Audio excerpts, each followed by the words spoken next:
90 segundos tu não faz nem o miojo, mas eu te ensino as matérias que tu tem até nojo. Então senta aí e começa a quebrar ATP pra ter energia, pra tua mente processar e entender que a probabilidade de você ir bem no Enem tá ligada direto aos meus raps também. Então começa com humanas, só sei que nada sei, mas sei que saí da vida e pra história eu entrei. Se o clima esquenta e tua caneta falhou, fica tranquilo, a esfera dela dilatou com calor. Eu sou flúor com oxigênio, dá pra completar, evoluir melhor que o Darwin poderia imaginar. Se tinha uma pedra no caminho, pode crer que eu já chutei absoluto no rap. Eu nasci pra ser rei, criei uma sociedade aos modelos de Durkheim. O mecanismo dela própria é que diz pra onde vai minha inspiração. Thomas Edison dizia: é 1% e o restante o trabalho que faz. Então senta o rabo aí que eu vou te ensinar. Sometimes rap is the best way to learn, rapá. Eu não compreendo, pero não puedo hacer. É só estudar e ouvir as dicas que eu dou pra você. Confere suas respostas e faz tudo com calma. Manda bem na redação, faz do fundo da alma. Esse é o tópico frasal, ainda tem argumentação. E a resposta pra você eu deixei na conclusão. Se tá nervoso, se acalma pra mandar bem. E se liga nos vídeos que eu te preparo pro Enem.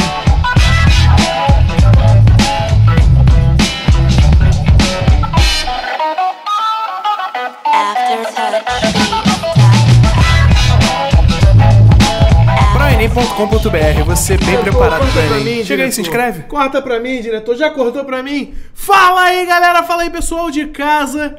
E hoje eu não vou nem me arriscar a falar, cara. Hoje eu não vou nem apresentar quem tá aqui. Não, mentira. Eu vou apresentar. Só vou dizer que nós temos aqui dois seres humanos que juntos traduzem mais de 50 anos de experiência nesse ramo nobre de ser professor. E eu quero que você de casa agora feche todas as abas que você tem abertas no seu computador e foque aqui, porque isso é conhecimento para uma vida inteira. Nós temos Edson Cruz e Ricardo Libório. Fala aí dos dois maiores mestres aqui do Proenem. O que vocês têm pra gente hoje?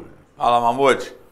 Hoje é uma aula muito especial, muito cheia de carinho preparada por nós, até porque é uma honra estar aqui com o mestre Libório, que está aí com a gente trabalhando nesse projeto. E com certeza vai agregar muito valor ao que nós podemos falar aqui. Com certeza eu vou aprender muito no dia de hoje. Tenha certeza disso. Bem, eu tenho a dizer que é uma alegria estar com o Edson aqui, um grande amigo, um grande professor, um cara conhecedor, isso é importantíssimo, né? E nós vamos debater aqui a questão da água, né, com vocês. E esperamos que vocês também façam perguntas, nos questionem, né, para ver se a gente pode ajudar vocês aí a conseguir o objetivo no Enem. Até porque, embora o Enem trabalhe em áreas e a parte de química não vem junto com geografia, mas a água é uma temática comum, tanto na área da geografia, com várias cobranças em termos de clima, em termos de solo, em termos de rio, em termos de marés, em termos de tudo que envolve água, e na química também, enquanto propriedade, enquanto mudança de fase. Então a gente resolveu agregar esse valor a você, dando uma visão múltipla de questões que caíram tanto na área de geografia, que eu possa de repente contribuir, e questões que caíram na área das ciências, e que talvez o Libório vai agregar muito valor para a gente, e você tenha uma visão mais completa sobre aquilo, que é o nosso trabalho. Fazer com que você tenha uma visão mais ampla e esteja muito mais bem preparado sobre qualquer aspecto que seja do assunto que caiam no Enem ou em qualquer vestibular que você se proponha. Show de bola. Vamos começar? Vamos lá. A água nossa de cada dia. Resolvemos pegar uma passagem do Thomas Edison. Se todos nós fizéssemos as coisas do que somos capazes, ficaríamos espantados conosco mesmo. Quer dizer, o seu potencial, esse valor que você está agregando, cada vez mais se preparando, acompanhando o nosso trabalho, acompanhando os vídeos, acompanhando as aulas, você com certeza atinge o seu objetivo, conclui o seu sucesso e nós passamos para você o melhor que podemos. E eu escolhi essa passagem também por uma questão de que a água é de suma importância hoje para o mundo e começamos a enxergar isso porque temos na pele problemas de água, haja visto São Paulo, e uma temática importante. E a gente vai falar sobre isso durante o caminho, mas a água cada vez mais é um problema sério que nós temos e que nós precisamos com certeza cuidar. Não é isso, Libório? Perfeito. No caso aqui, a distribuição da água no planeta, você tem o quê? 510 milhões de quilômetros quadrados, pelo menos uns 340 milhões de quilômetros, né, você teria aí de oceanos, né? Quer dizer, então nesse caso, os oceanos você teria aí uns 182 milhões de quilômetros quadrados, né? para o Pacífico, né, uns 82 milhões para o Atlântico, uns 73 milhões para o Índico e uns 14 milhões para o Oceano Ártico e Antártico. Quer dizer, então você diria, Libório, mas isso é água salgada, perfeito. Aí 71% da terra, mais ou menos, né, teria essa ocupação. Aí você teria o restante, né? Mas o restante você tem nas geleiras. Quer dizer, do total potável você só aproveita 5%, e desses 5%, 70% estão na geleira. Aí você fica assustado, meu Deus do céu, então o que é que sobra? 29% nos aquíferos, em áreas subterrâneas, e 1% em rios e lagos. Quer dizer, olha a situação que a gente vive, né? Então, na verdade, o que a gente aproveita efetivamente está aqui. Nos aquíferos, né, eles agora já falam em aproveitamentos mais efetivos até em termos econômicos. Você sabe que a agricultura aí, né, segura mais da metade do consumo da água do mundo, né? Então, em relação à atividade econômica, a agricultura usa isso aí fortemente. A indústria vem em segundo lugar, né? E para uso da comunidade, da população, você tem 9% só da água. Resultado, cadê a nossa água, né, gente? Então, nós vamos ver a potencialidade que tem o mundo e a potencialidade que tem o Brasil para isso, né? E nesse caso, nós estamos sobrando, né? Quer dizer, quando a gente começar a analisar os aquíferos, aí, a questão dos rios, vocês vão ver que a gente vai bem, obrigado. E o Brasil tem chance de chegar. Eu vou mostrar algumas novidades para vocês em cima dessas questões aqui. E não só chance de chegar. Há de se pensar que em cerca de 17% dessa água utilizável do mundo é nossa. A gente tem chance de mandar no mundo só pelo quantitativo de água que hoje temos. Por isso a importância que os vestibulares dão, que nós temos em estudar a potencialidade, como o Libório falou, dos aquíferos e basicamente o aproveitamento disso. É fantástico essa integração, essa necessidade cada vez maior de aproveitar essa água e de usar essa água favoravelmente para nós. É uma coisa muito importante a se pensar. Bem, o ciclo d'água aqui, gente, de uma forma mais simples, claro que o Edson pode detalhar até muito mais para vocês, você teria a questão da evaporação, lembrando a vocês que há também a transpiração, você pode chamar de evapotranspiração, você junta os dois, a evaporação do mar, não é isso? A questão da transpiração, aí forma-se lá a condensação, posteriormente as chuvas, e aí você novamente recicla essa água, né? O sucesso é absoluto. Então aí você vai pensar, ué, Libório, então isso aí pode ser trabalhado. Tem um detalhezinho técnico aí, né? A questão da poluição, né? Quando você polui, né, os mananciais, quando você retira a vegetação original, você está forçando a quebra desse ciclo hidrológico e, consequentemente, você desequilibra. Aí não pode, esse é que é o grande problema. E outra coisa que a gente tem que pensar também, né? Os córregos, né, as chuvas, quer dizer, vão formar a base da água doce também que nós temos. Já pensou se você manda, por exemplo, poluentes aí como dióxido de enxofre para a questão da chuva ácida? Isso a gente também vai olhar mais à frente. Mas esse ciclo aqui é um ciclo muito mais tranquilo e fácil de entender, né? Porque sem as chuvas seria difícil. Agora, a grande pergunta em relação ao efeito estufa em cima desse ciclo. Se você tem o descongelamento das geleiras, olha só, você aumenta o volume do mar, tá correto ou não? Aí o que acontece? Se está muito quente, você vai ter mais o quê? Evaporação. Se você tem mais evaporação, você vai ter mais condensação. Se está calor, o choque térmico vai permitir o quê? Mais chuva. E quem disse que com chuva a sua temperatura aumenta? Então há uma discussão em cima disso sobre se esse ciclo hidrológico, né, vai permitir ou não esse aquecimento global acentuado. Também pode amenizar esse ciclo. E isso está sendo estudado fortemente. Ok? Então, quando você for analisar, analise a possibilidade também disso mexer com a questão do próprio efeito estufa, né? Em função do degelo, né? Que vai ocorrer dessas áreas polares ou das calotas polares. E em cima disso é interessante falar com você também alguns pontos fortes. Primeiro, quando você derrete calotas polares, você está aumentando a quantidade, como falamos no quadro anterior, de água doce dentro da água do mar. Então você altera a salinidade da água do mar. Com essa alteração de salinidade, pode acontecer de toda uma alteração em termos de vida biológica no mar, em termos de climas e marés.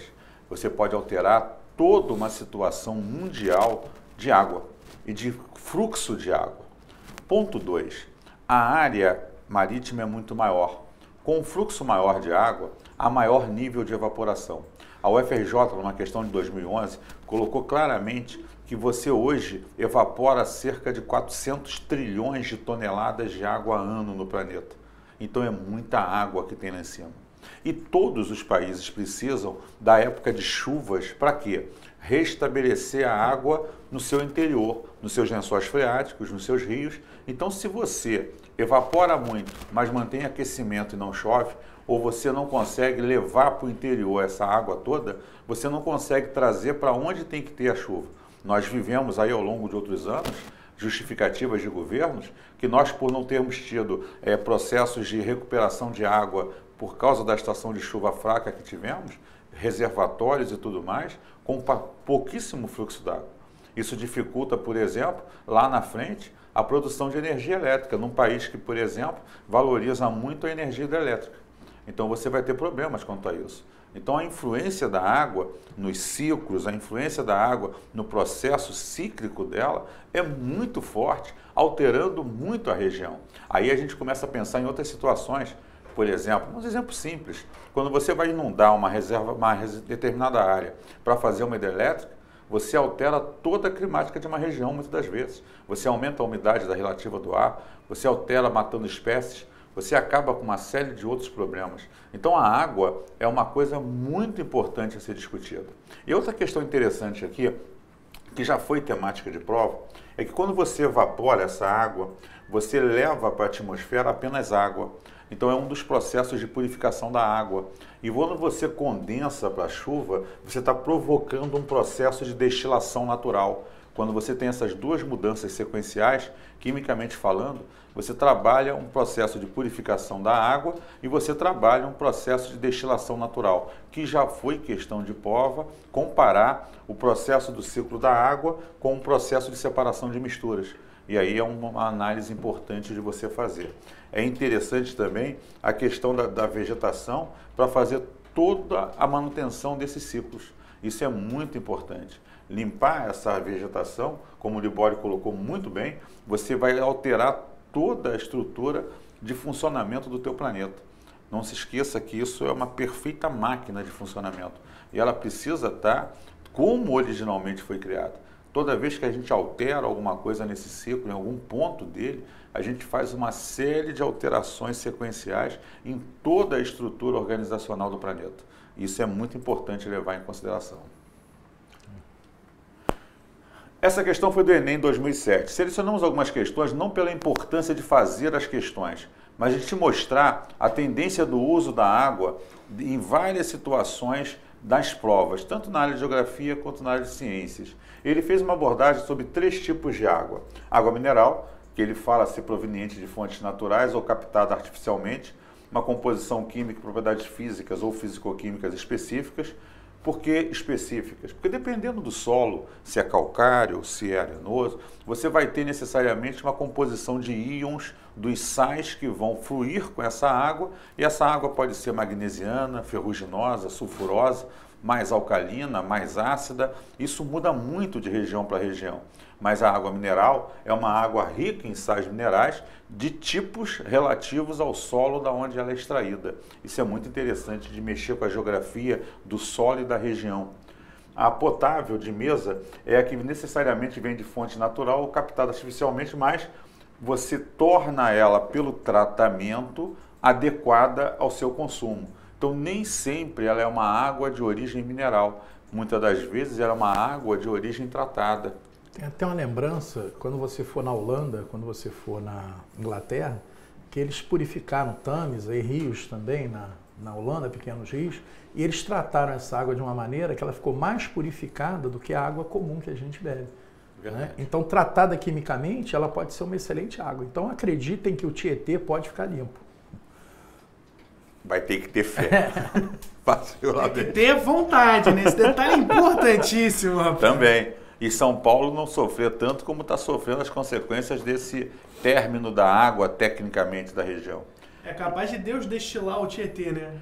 E aqui uma questão importante, que muitas das vezes essa água é tão purificada, tão retirada de todas as substâncias, que você tem que fazer de novo a mineralização dela, a adição de sais, para que ela possa ficar adequada ao nosso uso. Porque não esqueça, uma água destilada, totalmente isenta de sais e outras substâncias, ela pode nos fazer mal por não estarmos acostumados a esse tipo de água.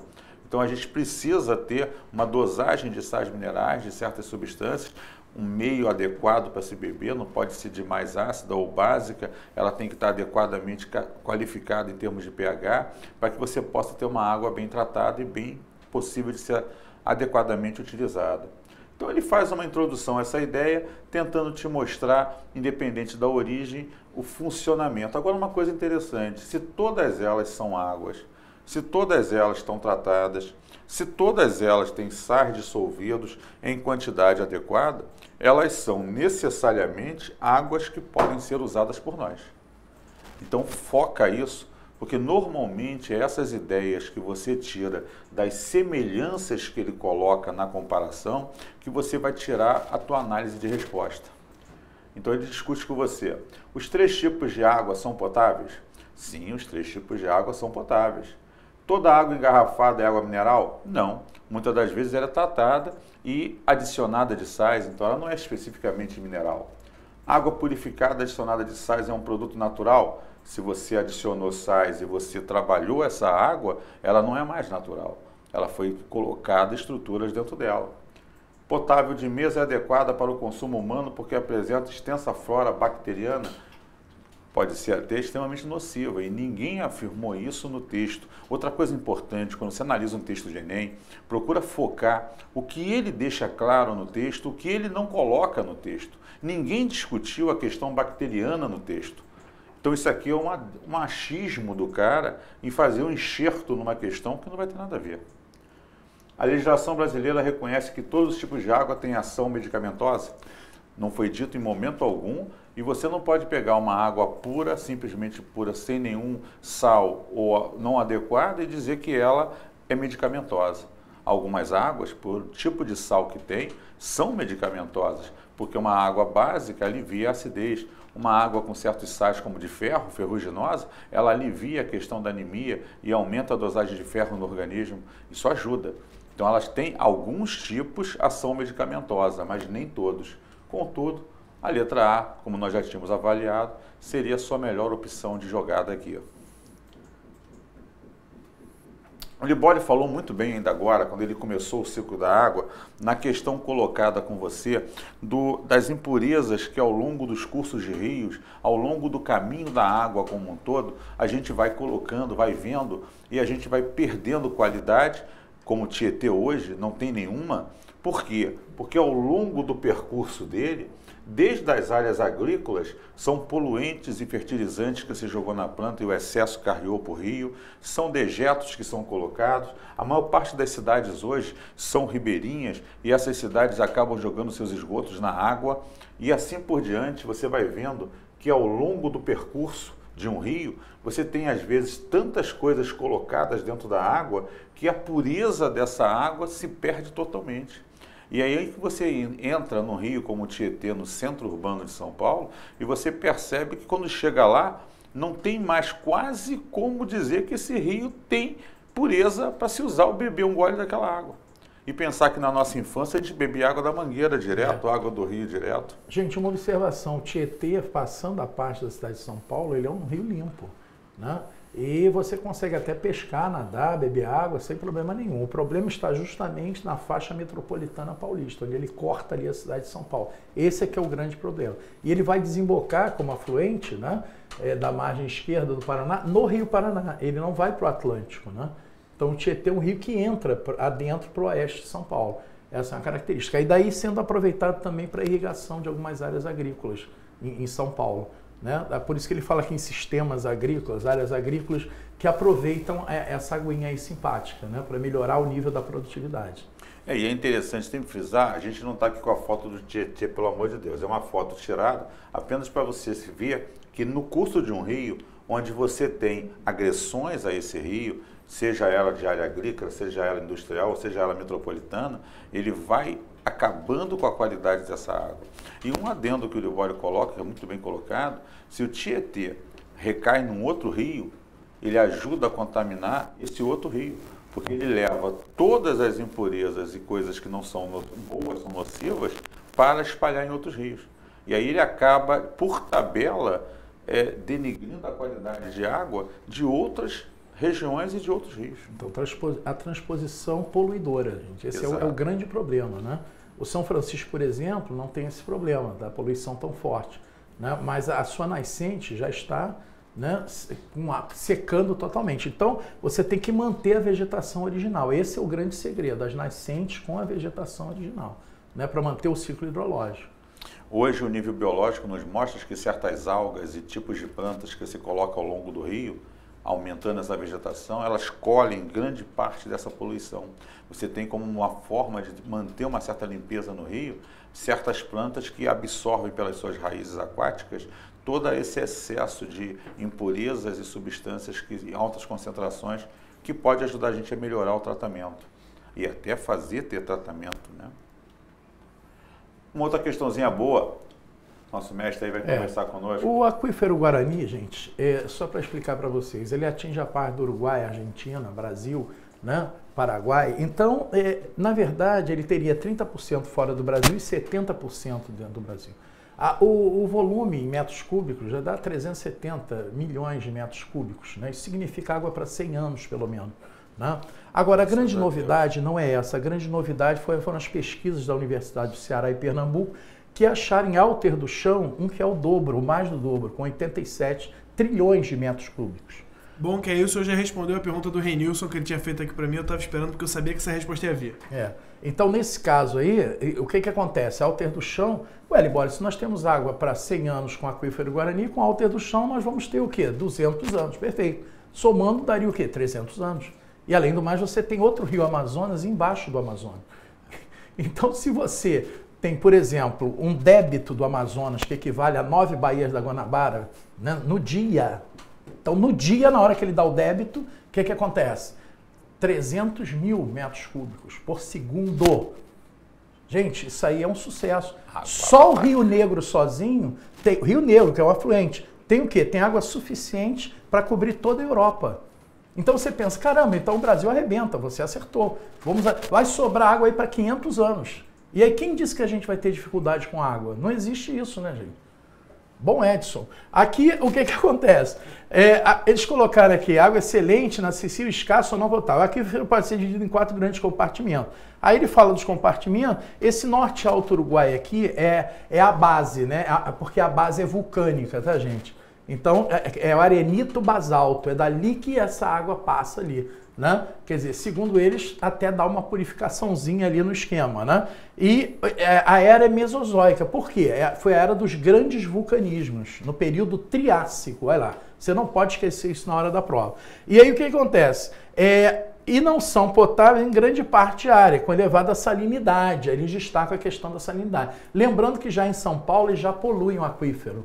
Isso é outro problema, né, gente? Aí o Bom Edson também vai ficar triste, né? Porque se você polui o aquífero, você está perdendo aquela água maravilhosa, né? Perfeito. Sendo que os altos teores de fluoretos de sódio podem causar alcalinização do solo, né? Então aí vamos pegar um aspectozinho químico. Fluoreto de sódio, fluoreto vem de um ácido médio para fraco, sódio de uma base forte. Então, com certeza, o teor alcalino que o sódio produz na água é muito mais influente que o íon fluoreto. Portanto, a alcalinidade surge. E a alcalinidade é fantástico, porque o que leva geralmente ao empobrecimento do solo, na irrigação e tudo mais, é o excesso de acidez.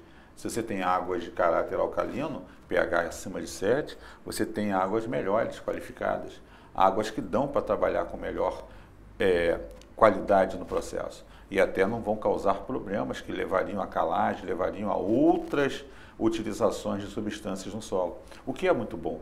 Agora, a nossa grande colocação é que o Enem, como um vestibular geral, ele tem muito tocado em água, seja em aquíferos, seja em outras formas, seja em mudanças de fase. E o importante aqui não é nem a questão, frisando isso, discutir questão, mas levar para você a importância da temática, do assunto como um todo.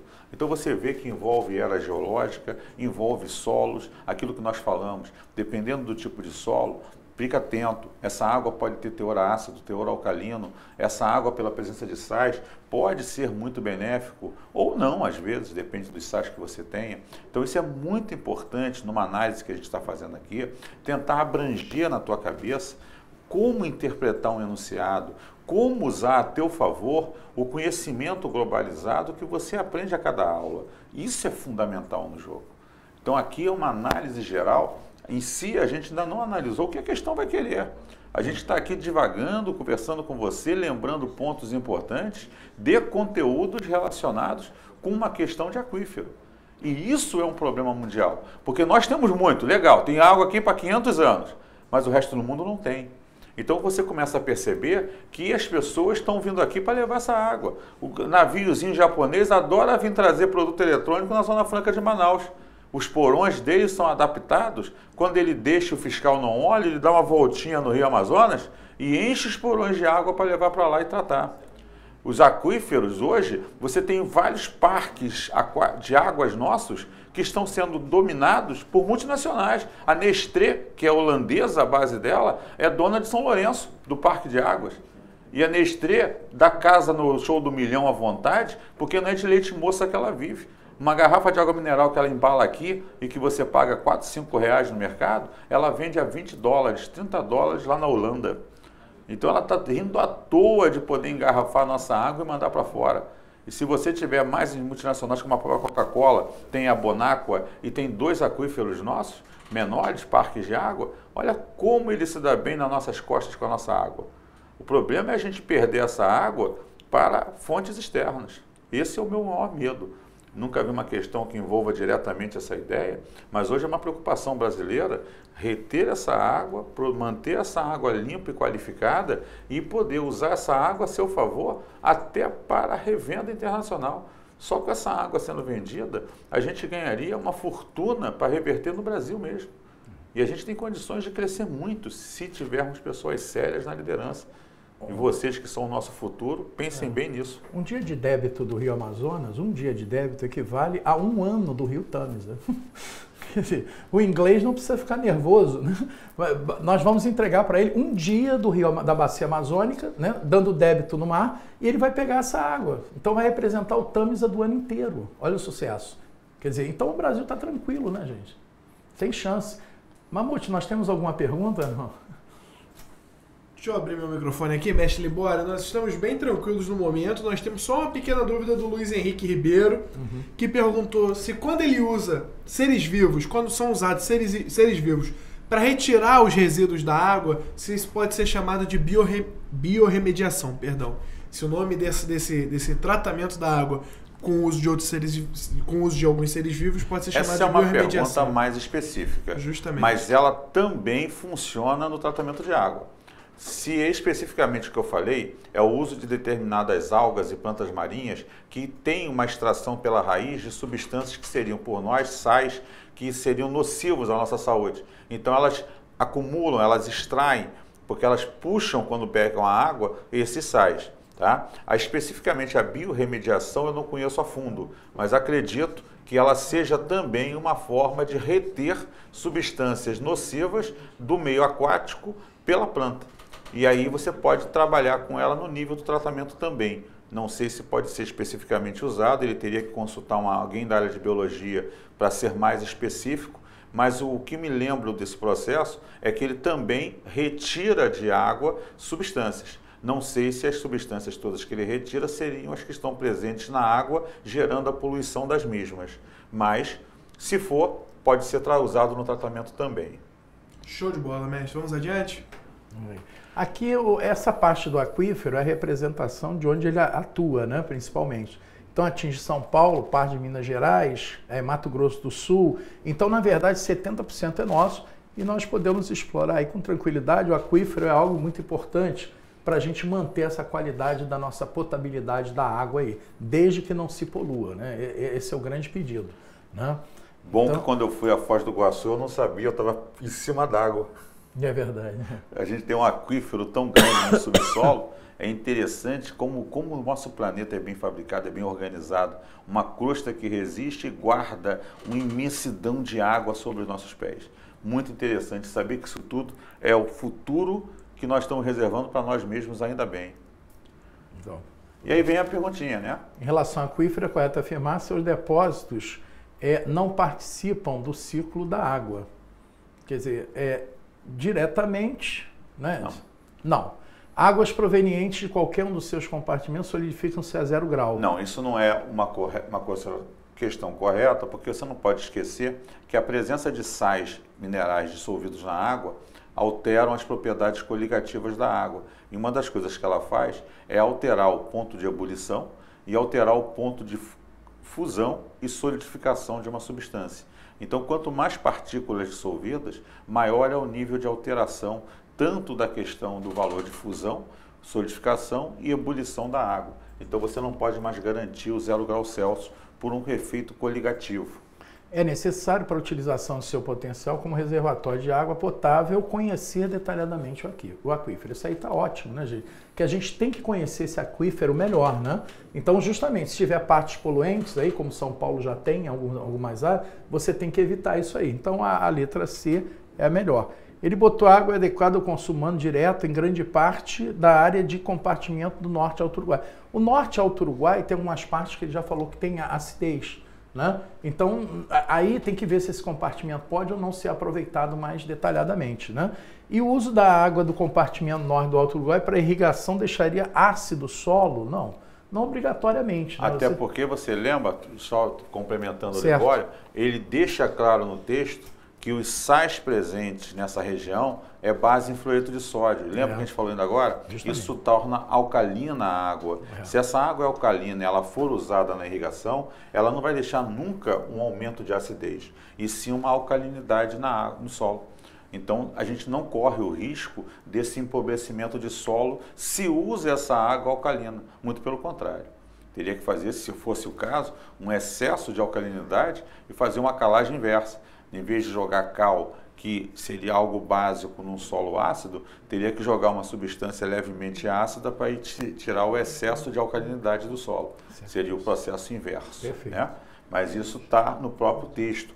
Aquilo que eu estou frisando com você. A gente está vivendo, preparando-se para o Enem. E quando se prepara para o Enem, é muito importante os detalhamentos do enunciado. Se você volta lá rapidamente, ele deixou claro que a elevada salinidade faz com que ele gere uma alcalinização.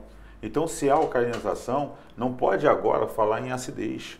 Fica atento, leia uma questão de forma globalizada. Sugiro sempre que você sublinhe os pontos importantes para que você possa focar o que pode ser uma informação positiva para resolver uma questão. Isso é muito importante. Mestre, nós temos aqui uma pergunta Sim. da Cristiane Machado que pergunta: como podemos explorar um aquífero sem degradar o meio ambiente? Os poços cavados, né, tradicionalmente, eles são poços com técnicas, né? Existe uma empresa aqui que faz isso, a Tecnosolo, né, que ela analisa esse processo antes de fazer a perfuração, né? Então essas análises de solo são feitas anteriormente, né? Então todos vocês devem entender o seguinte: há um nível técnico de trabalho. Quando você vai fazer uma construção, né, o solo é analisado, né, também, quer dizer, a coisa não é feita no tiro, né, e nessa parte também. Então, isso vai ser, naturalmente, você vai chamar pessoas capazes, técnicas, para analisar esse tipo de solo e se ele pode ou não ser utilizado naquela água, aquele compartimento específico. É uma análise que eles fazem técnica desse solo, né, para ver se você pode fazer o aproveitamento. Então, por exemplo, um solo com excessiva salinidade, ele é um solo problemático, né? Então, por exemplo, se ele é um latossolo, são solos maiores, mas sofre ação, por exemplo, erosiva, né? Também já é um solo problemático. Então, tem que se analisar todo esse processo para poder fazer essa exploração mais adequadamente. E há de se prever também, minha querida, que você retira a água por um lado. Sabendo trabalhar isso, como o Libório falou, com profissionais, você vai ter reposição de água com os ciclos, você não vai estar atingindo tanto o meio ambiente superficial. A crosta, o lençol, o aquífero, ele é uma cavidade. Uma grande caverna, imagina assim, embaixo da terra. Você está tirando água por um lado, numa proporção adequada, e está repondo com outros gases e substâncias para que você mantenha a estrutura da caverna sem alterar tanto o meio ambiente assim.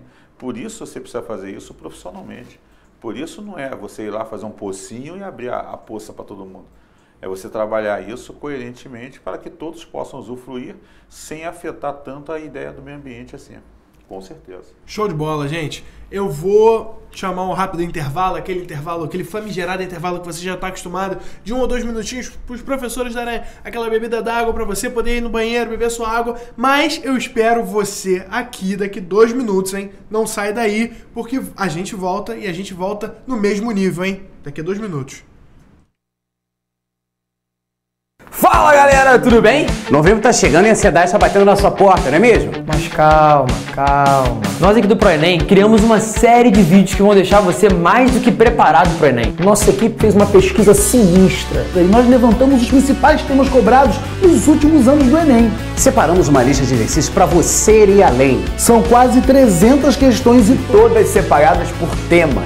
tudo, é claro, para facilitar o seu aprendizado. Tá esperando o quê? Intensivão pro Enem é aqui, no ProEnem.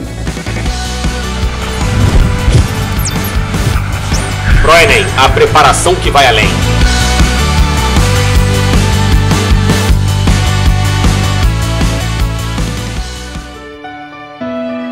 Quer saber a diferença entre mágica e física de verdade? Vem pro ProEnem.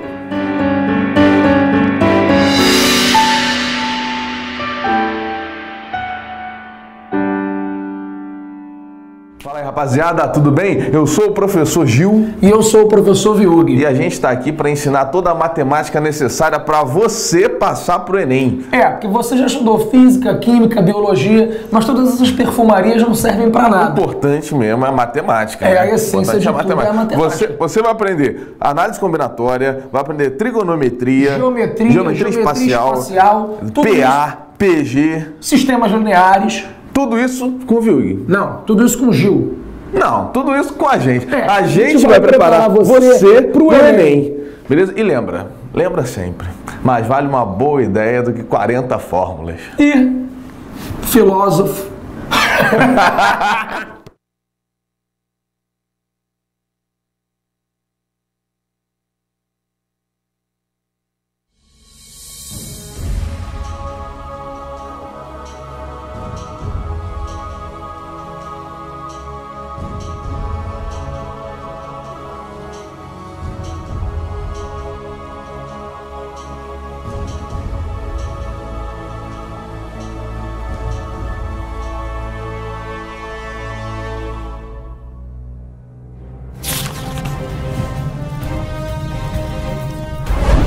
Oi, gente, bem-vindo ao ProEnem.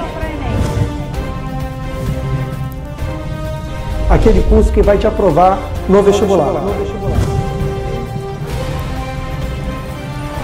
Com a gente, você supera todos os obstáculos. Aliás, eu estará preparado para qualquer questão.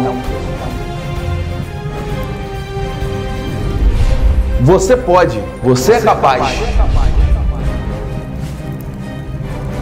Isso tem que estar incorporado ao seu código genético.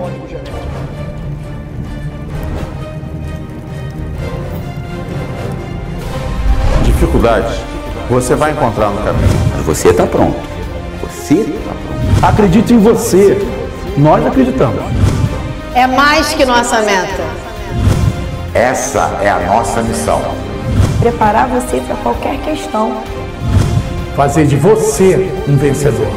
Eu vou te fazer uma proposta que você não pode recusar. Então eu estou convidando vocês aí do lado. Venha fazer parte da nossa liga. E descubra o herói que há em você. Viu aqui comigo no ProEnem, vai tirar onda.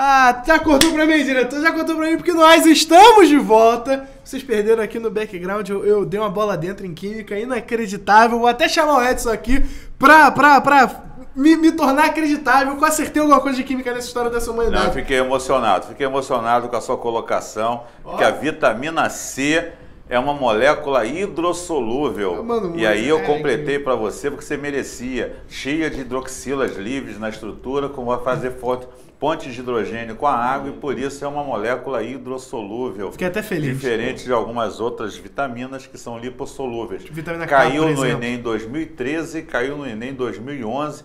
Duas questões sobre essa questão de hidrossolúvel e lipossolúvel. Inclusive, na questão de 2011, foi sobre vitaminas.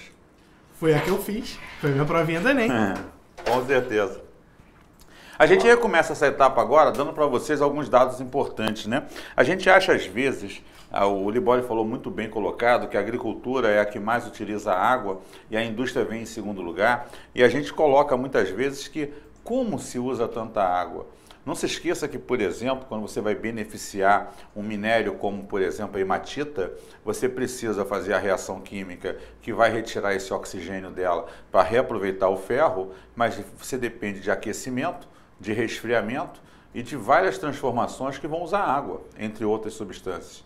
Então você tem às vezes dosagens altas de água que as pessoas não têm noção de fora de como é que é esse quantitativo. Então eu vou te dar alguns dados estatísticos que eu e o Libório recolhemos aí e que são interessantes para conversar. Por exemplo, para cada tonelada de aço que a CSN produz, ela gasta 280 toneladas de água. Você joga fora isso. Aí você vê como é que se gasta água para produzir aço. Para fazer 1 quilo de papel, você gasta 700 litros médios de água. Desde você retirar ácido sulfúrico do papel reciclado, desde que você vai fazer os processos de limpeza e reações químicas, você consome e, porque você deixa contaminada, não mais vai utilizar, joga fora essa água toda à base de cada quilo de papel que você faz. E quando a gente gasta muito papel, cada resma de papel que você gasta, você imagina quanto de água se consumiu naquela resma de papel. Cada carro esporte que você tem hoje no mercado, a indústria automobilística joga, em média, 50 vezes o peso do carro em água para montar, modelar e estruturar todas as peças daquele carro. Só para você ter uma ideia, mais ou menos por alto, da proporção de água na questão de cada material industrial. Agora você... Até para um detalhe, né, gente, quando você fala na questão da usina nuclear, também na área da usina nuclear, você também tem que fazer o resfriamento. E aí é que o pessoal discute se essa água vai poluir ou não, né? Quer dizer, daí o medo dos vazamentos nas áreas das usinas, né? Quer dizer, então quando você pensa em Angra dos Reis, Libório, aquela água, né, da praia de Itaorna, quer dizer, nem sempre você pode confiar, né?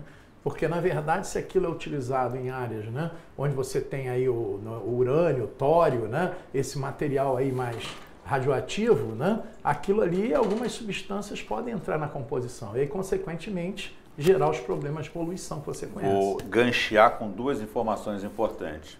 No resfriamento dos reatores nucleares, que vão funcionar em média no interior deles em torno de 1.600 a 2.000 graus, a água é mantida refrigerando esses reatores pressurizada para ser mantida líquida numa temperatura mais alta, chegando a se manter líquida a 400 graus Celsius.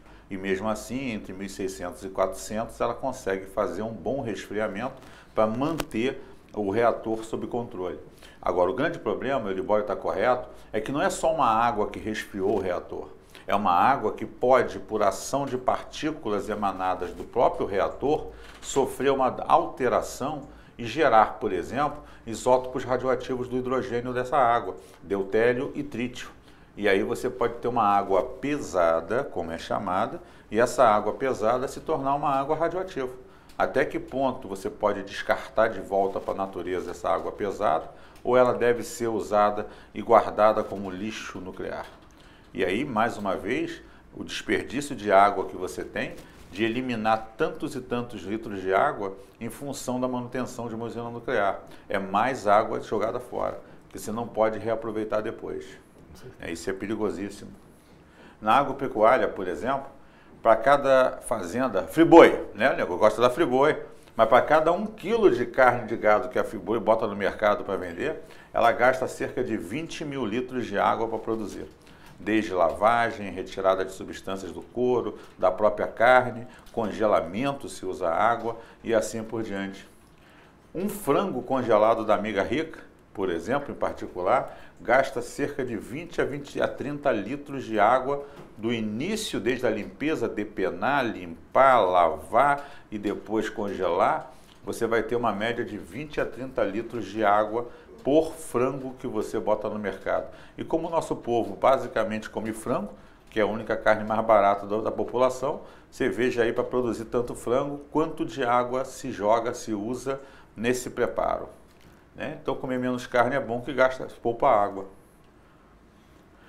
E aí mais uma questãozinha aí. Aí voltando, essa questão já era de 2006, mas hoje com o agravamento do problema de água em São Paulo, quero acreditar que a probabilidade de mexer com água e de falar da região de São Paulo tem aumentado muito em Enem, não, Libório? Perfeito. Nós sentimos um calor tremendo agora nesse verão, e é no verão que o volume de chuvas aumenta, né? Então você pode chegar, por exemplo, a 2.000 milímetros de chuva no ano, né? Então, diríamos que 80% dessa água cai justamente entre dezembro, janeiro, fevereiro e março. Nesse período, os reservatórios têm que segurar a água, senão você não consegue ter água para o ano inteiro. Então, o que aconteceu? Com calor exagerado, Edson, você reduziu para menos da metade, ou seja, de 800 a 1.000 milímetros. A escassez de chuva foi maior, né? A população paulista aumentou e os tios não tinham feito reservatório, né? Ou preparado reservatórios para conter, né, um pouco de volume maior de água. Então, o resultado, o que aconteceu? Em outubro, nós estamos sentindo que São Paulo vai realmente ficar sem água.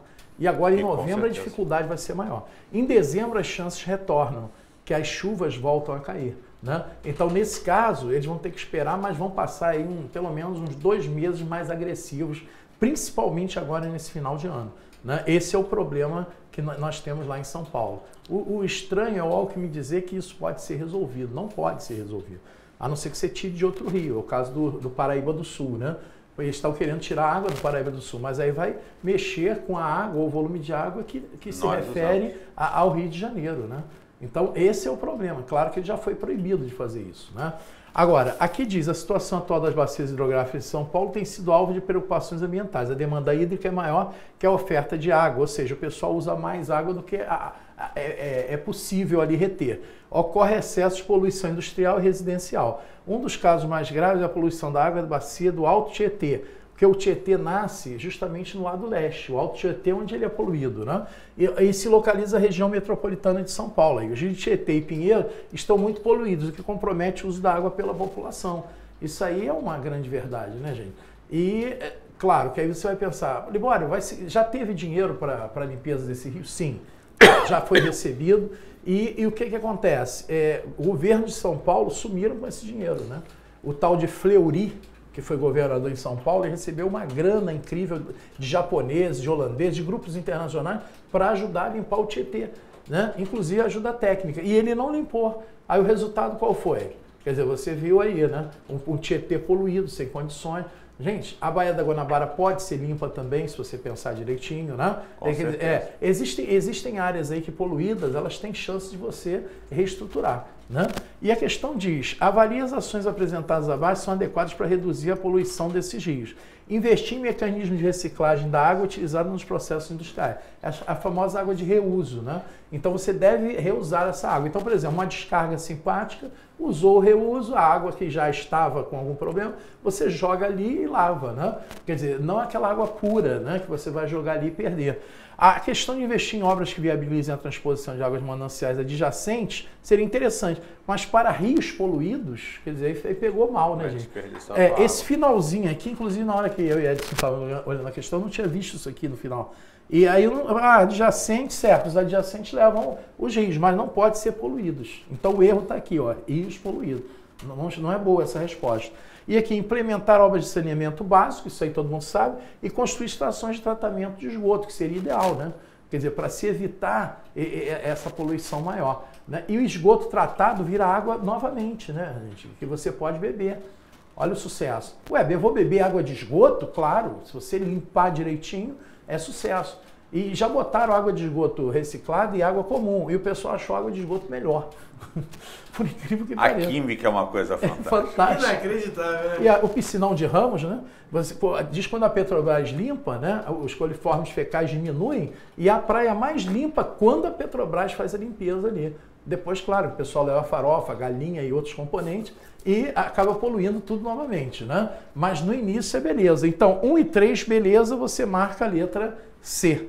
E é interessante completar sempre, as nossas discussões aqui são para isso, né?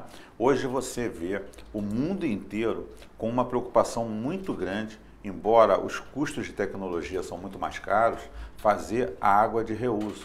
Você tem países como Israel, por exemplo, que já não tem água normal há muitos anos. Hoje Israel trabalha com 60% de dessalinização da água do mar, que é uma técnica de reaproveitamento da água a partir do mar, e 40% de água de reuso.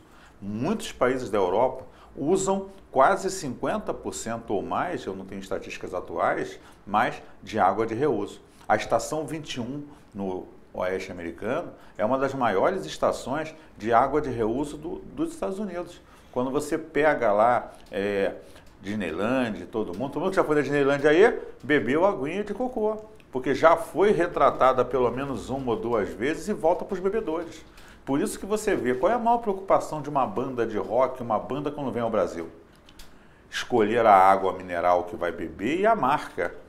Porque hoje o estrangeiro, como usa muito água de reuso nos países deles, ele não considera a água da bica uma água boa de utilização. Muito embora a gente saiba hoje que a qualidade, o Libório frisou isso, é boa, mas ele não considera. Então ele acha que tem que beber água mineral. Pega um estrangeiro no mercado fazendo compra, o que ele mais bota no carrinho é a garrafa de água mineral.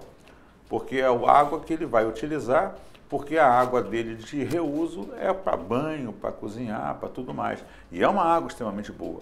Mas ele tem muito preconceito com isso ainda. O povo tem os seus preconceitos, né?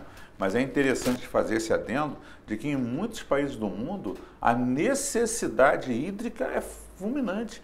Tem países, você vê lá, o próprio Oriente, eu posso estar enganado, mas uma das grandes discussões das guerras no Oriente é hídrica. No entanto, pela questão da religião. O Rio Jordão, principalmente. A questão hídrica é muito importante. Quem vai dominar isso é o dono da água. Sem dúvida nenhuma. Você tem 1 ou 2 rios passando por todos os países. Quem dominar a cabeça do rio já era, é o dono de tudo. É verdade. Então eu acredito muito que as pessoas... Teve uma época que as pessoas jogavam muito a questão religiosa nas questões mundiais das guerras. Mas é muito a questão hídrica hoje em dia. E isso vai piorar. Principalmente com a água acabando no mundo inteiro. Você pode fazer uma associação, por exemplo, quando você vê aquele filme 300 de Esparta, o problema da Pérsia, os persas, era a necessidade de expandir a agricultura e, obviamente, ter água. Por isso que eles caminharam para a Europa. E eles precisavam passar da Grécia para pegar o maior volume de água, integrar isso para poder ter comida para a sua população, para os seus guerreiros, para todo. Então, construir um império como o Império Persa necessitava de água, né? Com certeza. É interessante. Então você começa a ver analogias históricas, geográficas, químicas, está integrado.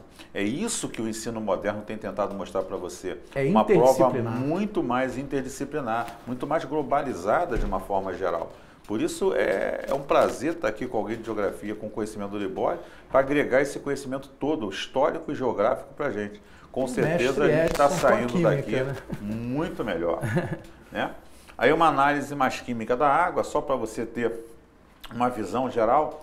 Água é excepcionalmente fantástica em termos de, por ser uma substância polar, ser usada como solvente de N outras substâncias, densidade próxima de 1, calor específico próximo de 1, a água pode se encontrar em 3 estados físicos, na taxa metabólica dos seres vivos, desde o bebê ao velho, em torno de 50 para cima, quanto menor na juventude, maior quantidade de água, na velhice, menor quantidade de água, mas mesmo assim, grande parcela do corpo é água. O sistema aquoso do sangue, o sistema base de água, leva para a gente, na sua composição, uma das coisas mais importantes de todos os procedimentos.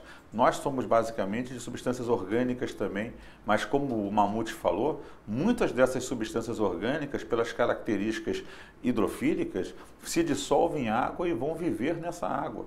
Então a água ela é fundamento para a vida. Sem água, com certeza não haveria vida. E a água vai ser fundamental, desde as suas características mais básicas, às características fisicoquímicas mais complexas, você vai ter sempre a utilidade dela em tudo.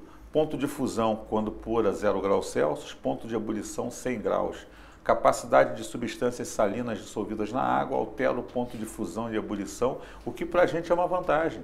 Faz com que a gente, por exemplo, tenha a água do radiador do carro, mantendo o radiador, o motor, numa temperatura adequada, porque a água sob pressão ali, com sais dissolvidos, consegue permanecer líquido em temperatura maior que 100.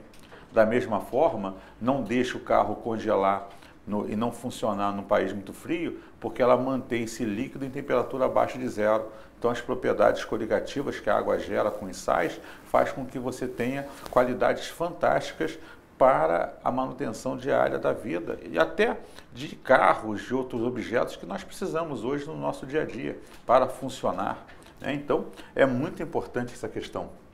Então é só uma visão geral que você vai depois baixar a aula com tranquilidade e é bom que você tenha um aspecto mais químico dessa água, né?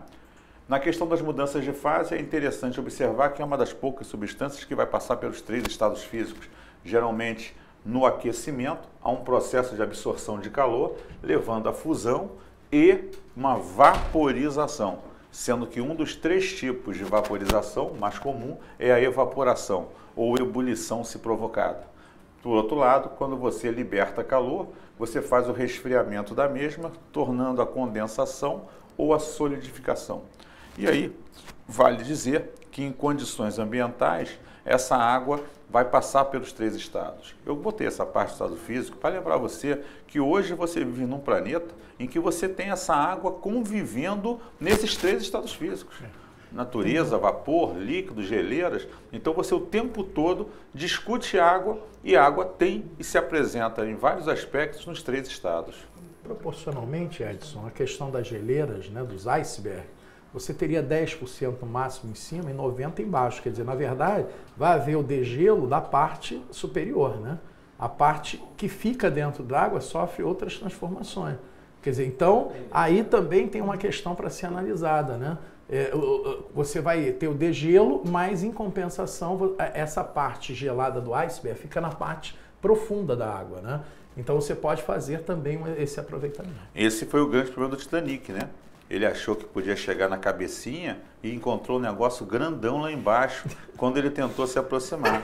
Porque com a densidade do gelo, tornando agora fisicamente a questão, em torno de 0,8, 0,9, de 80% a 90% da quantidade de gelo está debaixo d'água. E 10% a 20% só vê a cabecinha para fora. O resto está todo lá dentro. Então é muito maior volume. Esse é o problema do gelo quando está em água. A outro lado, contrapartida, ele falou do iceberg, eu vou falar dos geysers. A energia geotérmica com base no magma pressurizado na crosta, embaixo da crosta, ajuda a aquecer essa água acumulada e ela chega aqui em alta temperatura, gerando vapor e podendo ser uma fonte de energia muito bem trabalhada hoje como energia alternativa. Geotérmica. Então você observa que a água é fundamental, essas características das mudanças de fase e da água poder ser encontrada a nível de planeta. Desde o magma lá que aquece essa água ao iceberg que tem ela sólida, ela se encontrando nos 3 estados físicos. Mais ainda, começamos aí a ideia inicial do jogo, no ciclo da água, o processo de evaporação natural da água do mar e das águas gerais, levando essa água à forma de vapor e a questão dos choques térmicos fazendo a condensação para trazer ao estado líquido. E se você resfriar mais bruscamente, solidifica e cai granizo. Se for mais lento o processo, cai neve. Olha que beleza. Então você tem naturalmente todos os tipos de mudança de fase podendo acontecer. Fica atento a isso, que sempre é uma questão de interdisciplinaridade importante, essa ação das mudanças de fase com a questão da formação da energia, com a questão do ciclo da água, tudo leva a um processo de absorção e liberação de calor para forçar a mudança de fase, né? E aí vem uma questãozinha. Segura um segundo, Edson, segura um segundo. Eu recebi uma mensagem importantíssima aqui da nossa produção e a gente vai para um intervalo rápido de 1 minutinho. Você que está em casa, não saia daí, porque a gente vai voltar com a resolução dessa questão. E essa questão, como disse o Edson, é fundamental para você, hein? Não saia daí, daqui a 1 minutinho a gente está de volta, hein? Vamos lá.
Abrir meu som aqui, diretor? Tô de volta, diretor.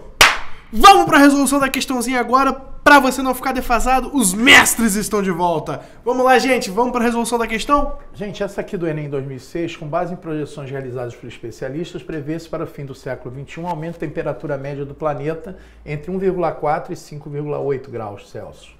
Como consequência desse aquecimento, possivelmente o clima será mais quente e mais úmido, bem como ocorrerá mais enchentes em algumas áreas e secas crônicas em outras. O aquecimento também provocará o desaparecimento de algumas geleiras, o que acarretará o aumento do nível dos oceanos e a inundação de certas áreas litorâneas. Foi o que a gente falou no início da aula aqui com vocês, né?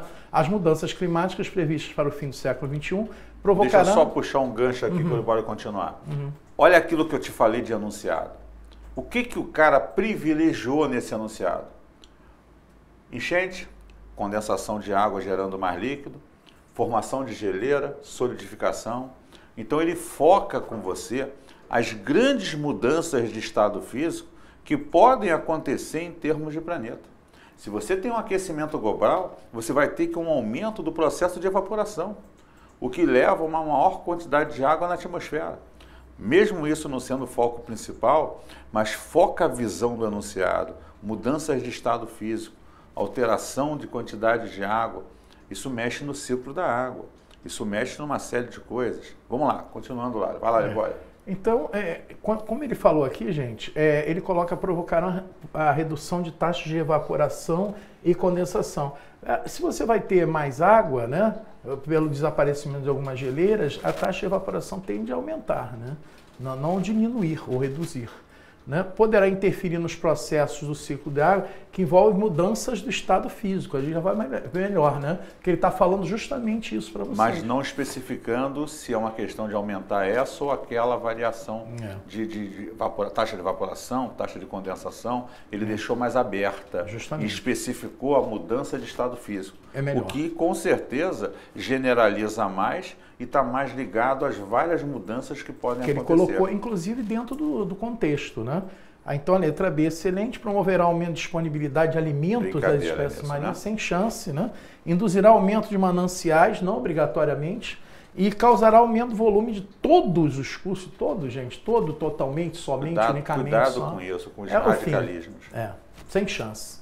Né? Bem, a gente queria agradecer aí, o Libório vai falar também, mas eu queria falar primeiro, porque para mim é uma emoção muito grande está junto com o Libório, são muitos anos juntos, a gente já trabalha junto por aí em N vestibulares, em N concursos e cursos e escolas, e é sempre um prazer ele ter a possibilidade, e ele estava meio adoecido essa semana, meio gripado aí, e mesmo assim se esforçou para a gente estar aqui junto, e foi muito bom, o prazer foi imenso. E, segundo o Mamute, mais de 2.000 cartas foram escritas para o programa, agora urgentemente, e-mails enviados, e aí a gente resolveu fazer uma segunda parte dessa aula.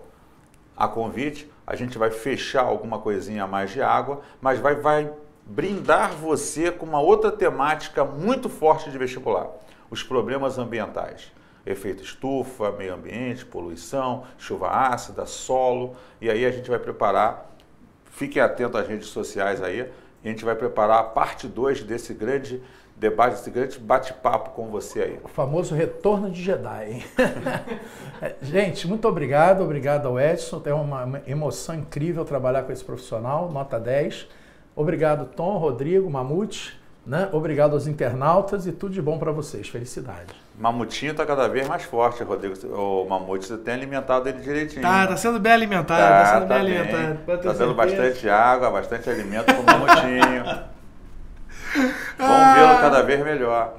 Pessoal, gostaria de agradecer a audiência de todos, gostaria de agradecer toda a interação que nós tivemos, gostaria de agradecer aqui João Pedro Rage, que esteve com a gente a transmissão inteira, Cristiane Machado, Douglas Cruz, Renilson, o Josen, que também está sempre com a gente. Muito obrigado, pessoal. Eu espero vê-los aqui durante a semana. E mais do que isso, fiquem ligados nas nossas redes sociais, fiquem ligados no Facebook, porque lá no Facebook saem todas as nossas aulas, aparecem para você qual vai ser a aula da semana, quem é que vai dar aula, do que vai ser, sobre o que vai ser, quanto tempo vai ser. Então, fica ligado, porque como eles disseram, eles estarão de volta juntos aqui e você não pode perder essa aula. Então chega lá no nosso Facebook, facebook.com/proenem, que você vai ficar sabendo quando vai ser a nossa aulinha de interdisciplinaridade entre geografia e química, beleza? Eu te espero aqui, beijo nas crianças e até a próxima aula.